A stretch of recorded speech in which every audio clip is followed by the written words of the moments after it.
Hey guys, welcome back to my channel AF two. Guys, आज का जो हमारा वीडियो होने वाला है वो एक कॉन्टिन्यूस वीडियो है, क्योंकि अगर आपने मेरा प्रीवियस वीडियो देखा होगा तो आपको पता होगा कि हम लिटरेरी थ्योरी की पूरी सीरीज कवर कर रहे हैं। और उस सीरीज का पार्ट 1 एक इंट्रोडक्शन वीडियो था। लिटरेरी थ्योरी क्या होती है वो मैंने डिस्क्राइब किया था पूरा। अगर आपने वो नहीं देखा है, डिस्क्रिप्शन में उसका लिंक मेंशन कर दूंगी, शायद आप वहां से जाके उसे देख सकते हैं। और मैं अपना इंट्रोडक्शन दे दूं पहले, क्योंकि ये मेरा नॉर्मल रूल होता है कि मैं फर्स्ट आते से ही अपना इंट्रोडक्शन देती हूँ गाइस। तो ये मेरे हैंड रिटन नोट्स है जिनको पढ़कर मैंने खुद ने अपना यूजीसी नेट का एग्जाम अपने फर्स्ट अटेम्प्ट में क्वालिफाई किया है with a very good percentage. And I hope guys कि मेरे ये नोट्स आपको काफ़ी हेल्पफुल होंगे। अगर आपको ये मेरे नोट्स हेल्पफुल लगते हैं तो प्लीज़ कमेंट बॉक्स में मुझे मैसेज कीजिए। और गाइस, अपने फ्रेंड्स को शेयर भी कीजिए ताकि वो इसका एडवांटेज ले सके। ठीक है गाइस, तो आज का जो हमारा टॉपिक है वो फेमिनिज्म है। ठीक है गाइस, लिटरेरी थ्योरी का हम कह सकते हैं, यहाँ से हमारी लिटरेरी थ्योरी स्टार्ट होती है। तो शुरू करते हैं।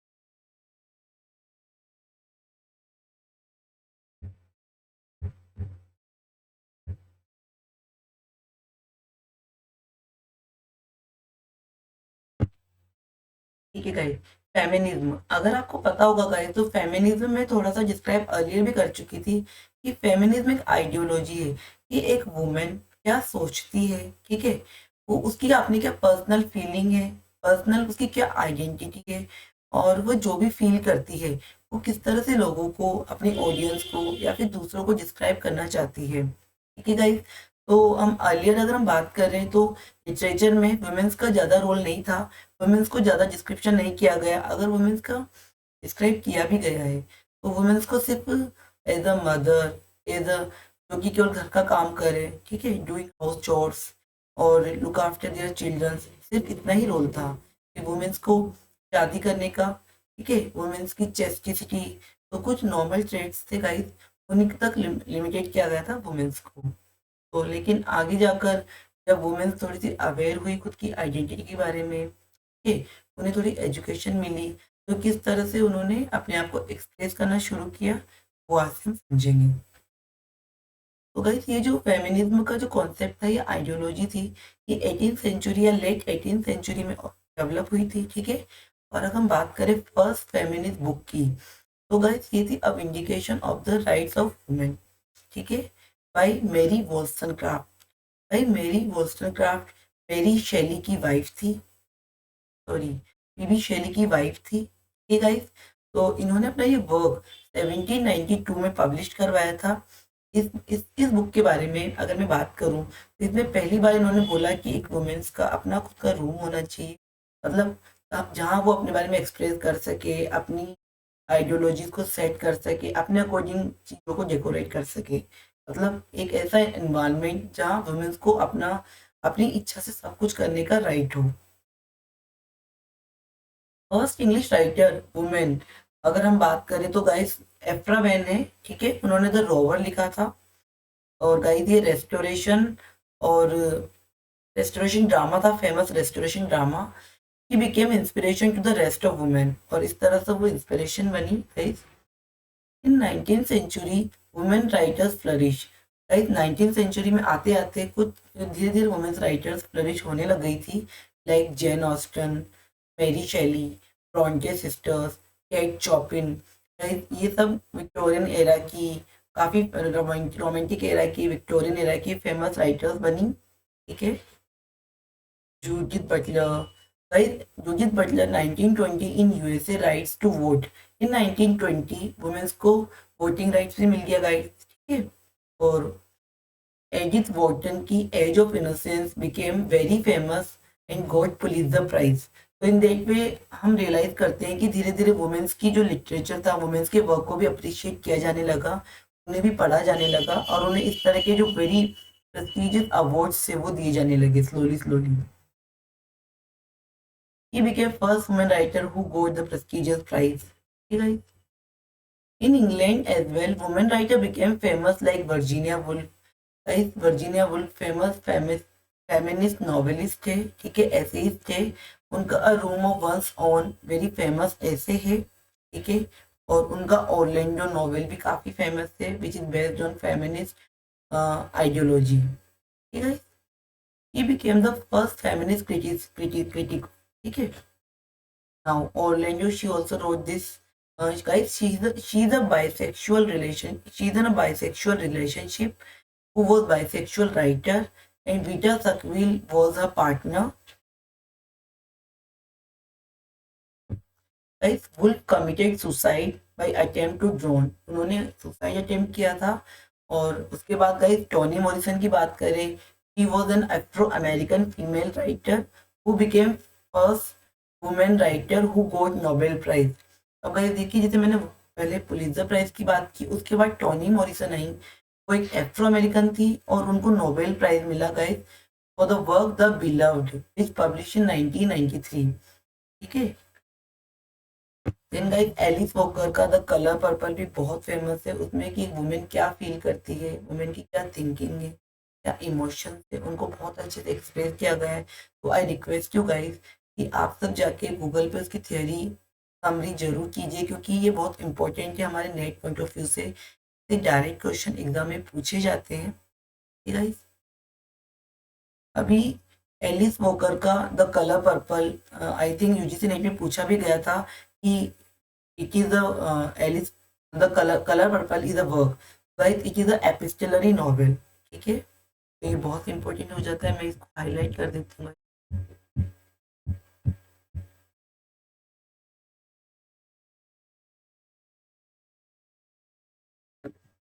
ये एलिस वॉकर का था, वॉन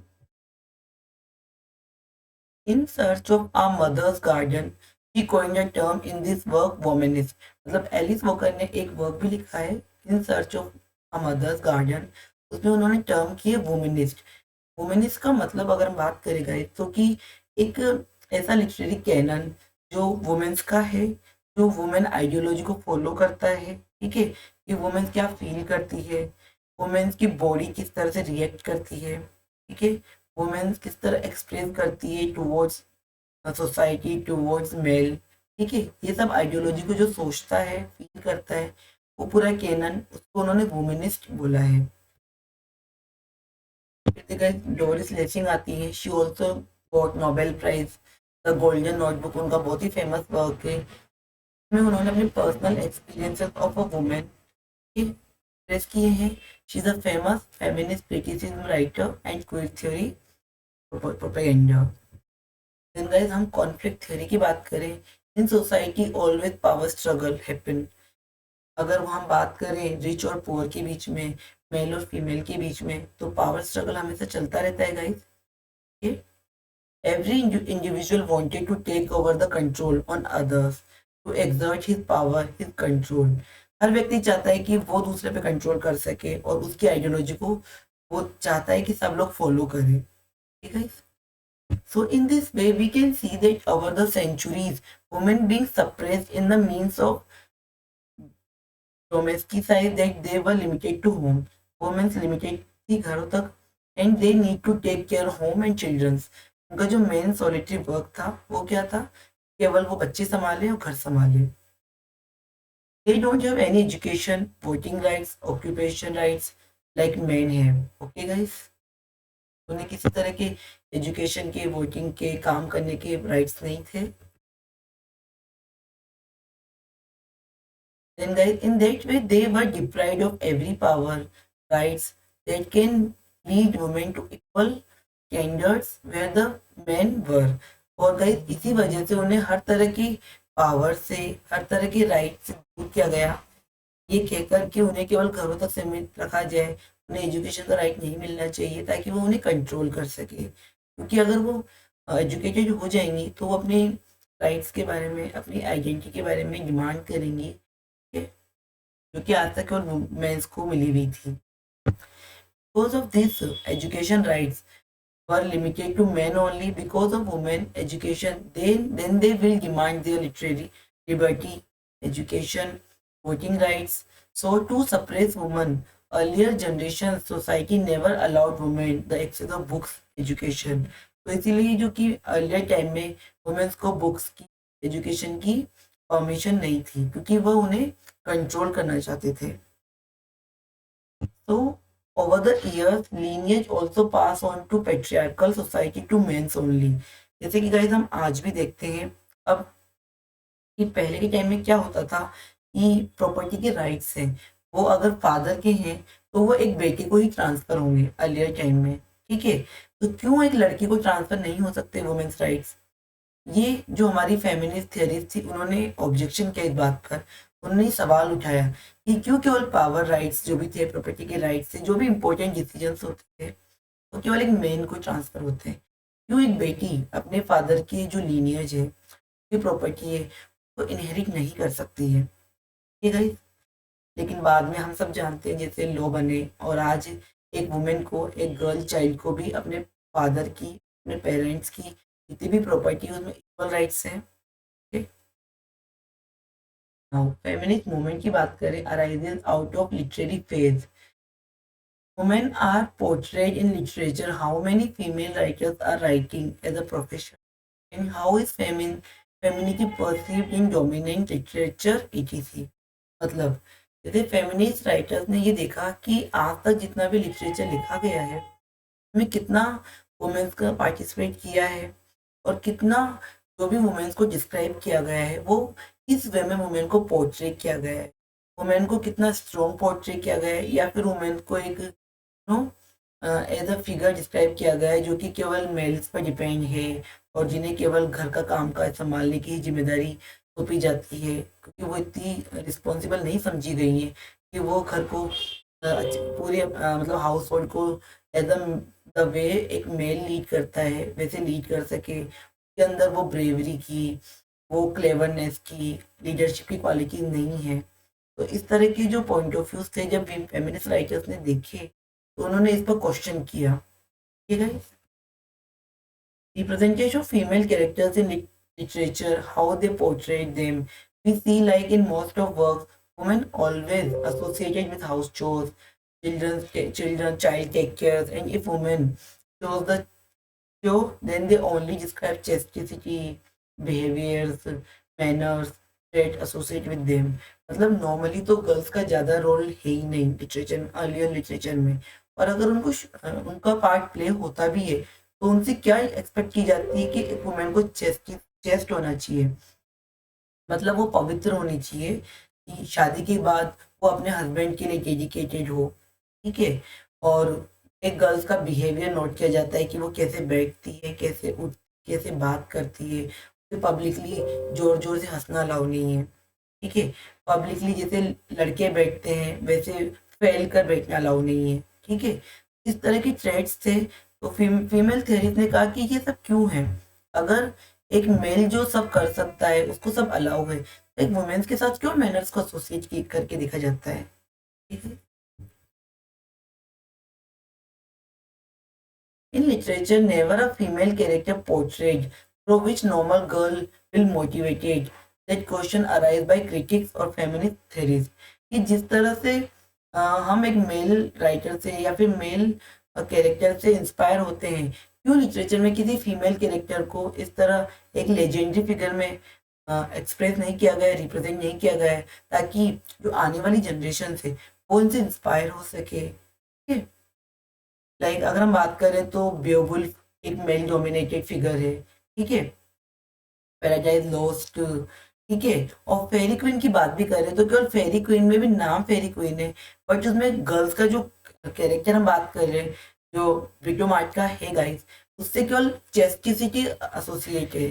तो क्यों हम गर्ल्स के साथ केवल पवित्रता, मैनर्स ये एसोसिएट किए जाते हैं, जबकि उसमें ब्रेवरी भी है, उसमें काइंडनेस भी है, उसमें स्मार्टनेस, उसमें है क्लेवरनेस, काफी सारी क्वालिटीज है, लेकिन उसको एसोसिएट करके नहीं दिखा जाता है. तो इन सबको उन्होंने टारगेट किया. How many female characters challenge male authority and how by hook or crook they get what they want. मतलब लिटरेचर में अभी कितने कैरेक्टर्स हम देख सकते हैं जो मतलब अगर वो समझती हैं कि हाँ वो डिजर्व करती हैं रूल करना, तो किस तरह से वो बाई हुक और क्रूक हर तरीके से वो टेक्टिक्स यूज करती है टू रीच द पोजीशन। हम नहीं देख पाते किसी भी ऐसे फिगर को, जैसे कि मेल फिगर बहुत सारे हम जानते ही हैं।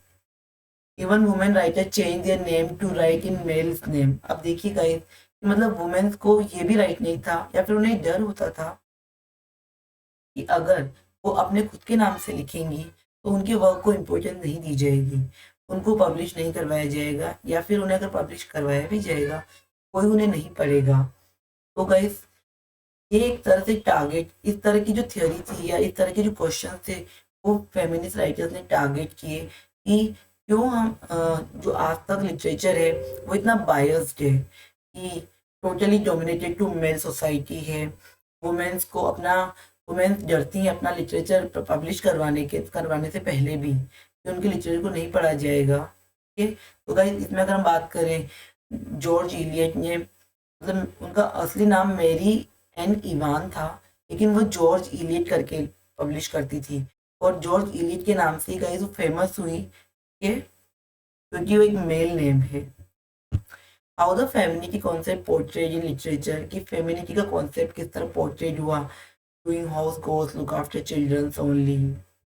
Whenever a writer wrote a male character dialogues, he make them long and more effective। कि गाइस, अगर हम किसी कैरेक्टर में किसी वर्क में देखें तो देखिए अर्लियर क्या होता था कि अगर मेल कैरेक्टर को शो किया गया है तो उसके डायलॉग को लंबा लंबा दिखाया जाएगा। ठीक है, उसको और क्लेवरली, मोर इफेक्टिव, ज़्यादा इफेक्ट पुट किया जाएगा। जबकि अगर फीमेल का रोल आएगा, फीमेल कैरेक्टर को शो किया जाएगा, तो उसका एक तो उसके डायलॉग से छोटा किया जाएगा, और वो डायलॉग्स में भी गाइस लेस इफेक्टिव हो गए डायलॉग्स, बीच बीच में पॉज होंगे। इसके थ्रू राइटर क्या कहना चाहता है कि वुमेन्स को बात करने का तरीका नहीं है, वुमेन्स बीच बीच में बात करते करते खो जाती हैं और वो भूल जाती हैं कि वो क्या कह रही हैं। तो इससे क्या नैरेटिव सेट होता है गाइस कि वुमेन्स इतनी क्लेवर नहीं है कि उनको एक कोई रिस्पॉन्सिबल काम दिया जाए। ठीक है, इस तरह के रिस्पॉन्सिबल काम केवल मेल्स ही कर सकते हैं। तो गाइस ये कितना गलत नैरेटिव सेट है, क्योंकि आज हम देखते हैं कि वुमेन्स कितना कुछ कर रही हैं। ठीक है, वुमेन्स कहाँ नहीं पहुंच रही हैं, जितने राइट्स मेंस को हैं और अगर वुमेन्स को भी दिए जा रहे हैं तो वुमेन्स भी इक्वली ही गुड परफॉर्म कर रही हैं।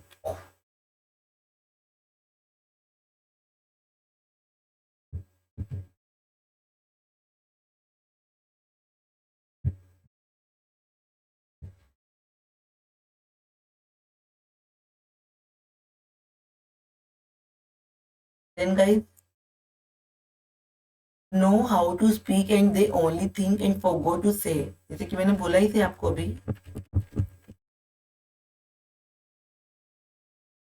Why no female character work not right by writers like Beowulf, Paradise Lost, Oedipus Rex और ओडिसीज, एक्लीज। तो गाइस हम सब जानते हैं कि सब कितने फेमस वर्क्स हैं, लेकिन ये सब works based on a male character है। तो फीमेल थ्योरीज यही कहती हैं कि फीमेल से रिलेटेड कोई वर्क ऐसा क्यों नहीं है। तो ruling party to propagate his own ideology, suppress the other parties and consciously erase from the history which became challenges to their authorization। ठीक है गाइस, तो रूलिंग पार्टी क्या करती है, तो जैसे मान लीजिए अगर उन्हें अपने आइडियोलॉजी को प्रोपोगेट करना है तो वो क्या करेंगी, जो उनको ऑब्जेक्शन कर रही है उन नैरेटिव्स को लिटरेचर में उनको डिस्क्राइब करेगी ही नहीं। जैसे मान लीजिए अगर कोई पर्टिकुलर राइटर है, किसी को पसंद नहीं करता है, तो या तो वो उसके बारे में डिस्क्राइब ही नहीं करेगा, ठीक है, या फिर उसे इस तरह से डिस्क्राइब करेगा मॉकिंग वे में, सटायरिकल वे में, ताकि जो उसका रीडर है वो भी उसके बारे में नेगेटिव ही सोचे। ठीक है, क्योंकि अगर वो उसके बारे में पॉजिटिव लिखेगा तो वो उसके लिए थ्रेट बनेगा। ठीक है, वो उसको चैलेंज करेगा, और जो राइटर्स अगर उन्हें थ्रेट पाते हैं तो वो उसके बारे में गलत गलत नैरेटिव सेट करना चाहेंगे। ठीक है guys. It was men who wanted to make sure that female portrayed as submissive under men authorization, and if any female demand her identity, they declare her paranoia hysteria. तो guys अगर मान लीजिए पहले तो मेल राइटर्स चाहते हैं कि women's उनके अंडर में ही रहें, वुमेन्स समझें कि अगर मेल नहीं होंगे तो उन्हें प्रोटेक्ट कौन करेगा, ठीक है, और मेंस ही उन्हें लीड करेंगे सब तरह से। पर अगर कोई वुमेन अपनी आइडेंटिटी को डिमांड करती है, अगर वो अपने ऊपर अपना कंट्रोल चाहती है गाइस, तो उन्हें कंट्रोल करने के लिए मेल्स उन्हें क्या डिक्लेयर कर देंगे, पैरानोया और हिस्टीरिया। ऐसे काफी हार्श टर्म से, मतलब कि उन्हें वो पागल करार कर देंगे कि ये पागल है, और अगर ये कुछ कह रही हैं तो इनकी इनकी बात का कोई इम्पोर्टेंस नहीं रह जाता है। ठीक है गाइस, कितना गलत नैरेटिव सेट है गाइस। पायोनियर फेमिनिस्ट राइटिंग्स अगर हम बात करें तो guys, women and labour by Olive Schreiner 1911, the second sex by Simone de Beauvoir 1949, revisiting a room one's own by Alice Walker. ये गाइस फेमिनिस्ट राइटर के बहुत ही फेमस वर्क्स हैं, आपने जरूर लर्न कीजिए क्योंकि इनसे क्वेश्चन बनते हैं एग्जाम में। आई होप गाइस आज का आपको सेशन समझ आया होगा, अगर समझ आया प्लीज कमेंट बॉक्स में मुझे बताइए। आज का सेशन हम यही एंड करते हैं, मिलते हैं नेक्स्ट वीडियो में, तब तक के लिए बाय गाइस, टेक केयर।